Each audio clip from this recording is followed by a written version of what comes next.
petite, small, mini, fun-sized. I've been called anything and everything having to do with how small I am compared to other people. But if y'all think I'm small now, y'all should have seen me back in elementary school. Yeah, I was about 2.5 foot tall, including my high ponytail, and on a good day. Even on one of those good days in kindergarten, my cousin had to lift me onto a seat of a swing set because even though I jumped as high as I could, I still couldn't reach it.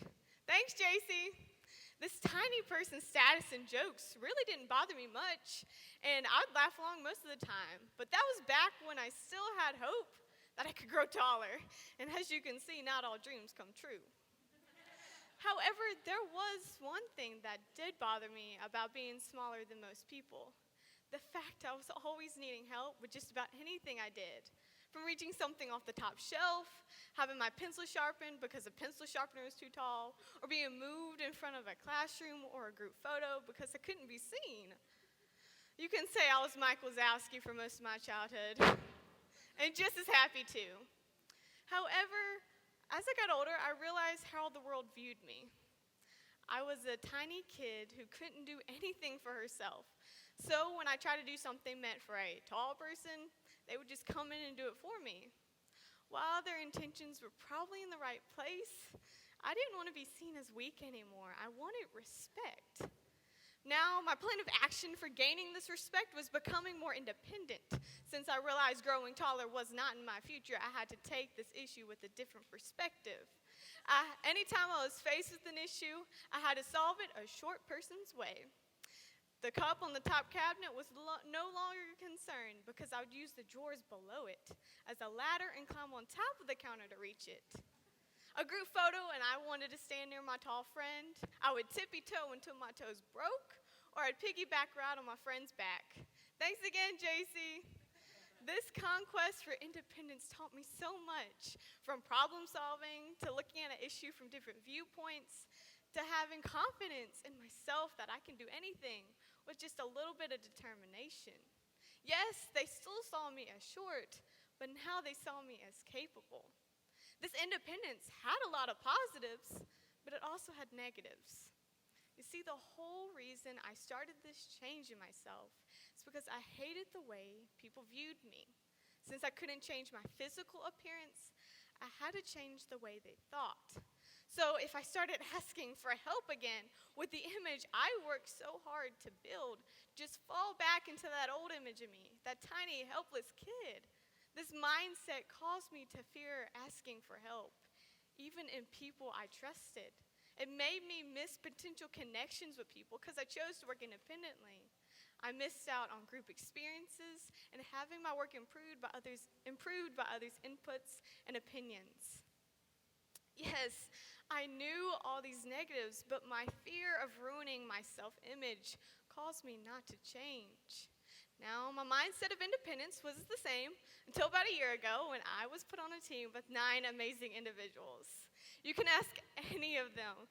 Our first retreat, I was the shy one who didn't have much to say.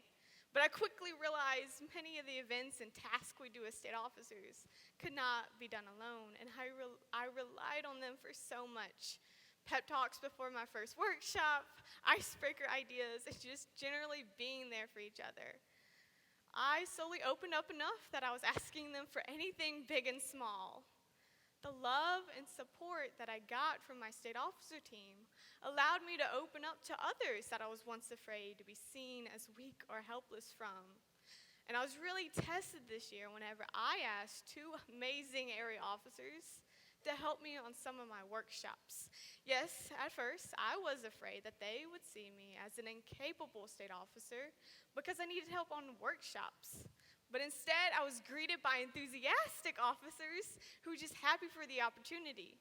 Together, we made amazing workshops and presented them even better. I really don't think I could have gotten that much done or been that successful without them. Neither did I think I was going to be facing similar situations throughout the whole year.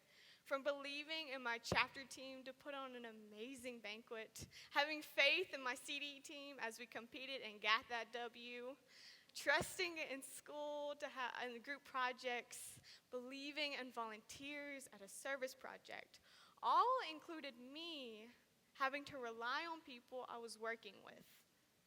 And our believing and trusting in each other made our group's goals not only accomplished, but better than what we expected. Now, throughout my life, I believe that people viewed me as this weak and vulnerable kid because I was small. I was so focused on proving them wrong that I didn't realize maybe their intentions were in the right place, that they didn't see me as incapable. They saw all my hard efforts and was just trying to boost this short girl. I was so blinded by my independence that I didn't realize how vital a support system was. If not to get the work done efficiently, then I had someone there to share the accomplishments and memories with. I was so focused on my self-image and what others think of me that I did not look around to appreciate everybody who was so proud and encouraging of everything I did. These people right here are the ones who taught me doing everything on my own doesn't make me strong, and having to rely on someone doesn't make me weak. It all makes me human. We are all human, and as humans, we face struggles. And we can choose to either face it alone in hopes no one views us differently, or have someone to rely on to help us get through it. Regardless, we are told to put on a brave face whether or not we choose to get help or not. This teaches us from a young age that reliance makes us weak, helpless, vulnerable. But what few of us acknowledge is that every single one of us in this room have the same conflict of whether or not to get the help we need. The day we realize the importance of knowing the balance between independence and reliance and how vital the bond is formed between helping one another, that is the day we truly accept one another. And the day we realize that reliance isn't a weakness, that is the day we all see each other's strengths.